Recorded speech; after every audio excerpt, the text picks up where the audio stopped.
Here's some of the stories trending this week at NASA. On March 2nd, NASA's acting administrator Robert Lightfoot spoke at the U.S. Chamber of Commerce's Aviation Summit in Washington about how the agency's technology advancements have helped transform the aviation industry.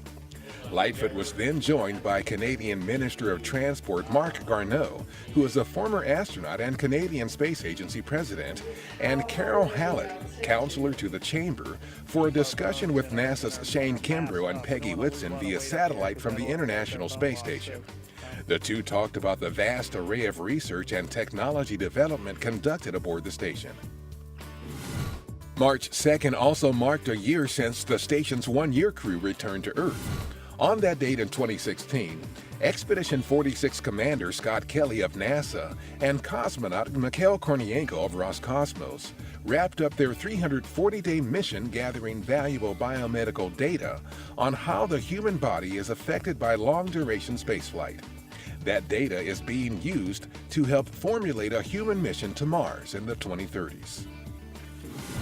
IceCube is a NASA small satellite scheduled to launch on orbital ATK's next resupply mission to the International Space Station, which is targeted for no earlier than March 19th.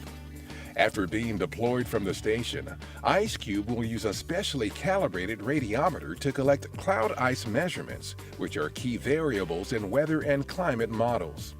In addition to collecting the first global map of cloud-induced radiances at 883 GHz, the mission seeks to raise the readiness level of the radiometer technology to the highest level currently possible for dependable cloud ice measurements.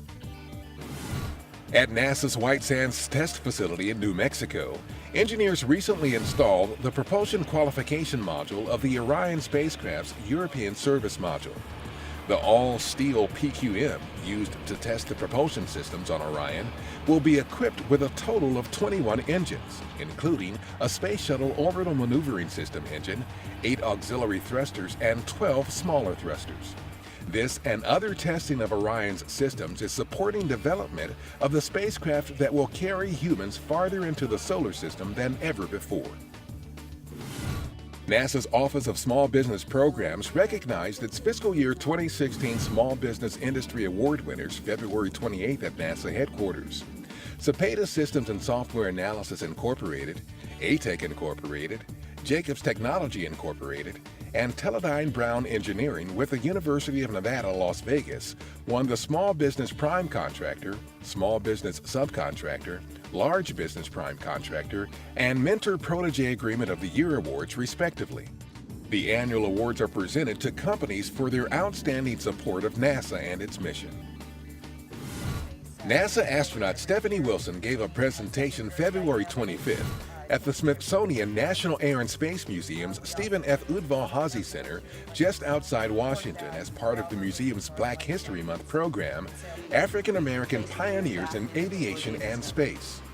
Earlier in the month, NASA astronaut Victor Glover also gave a presentation as part of this program at the museum's location in Washington. And that's what's up this week at NASA.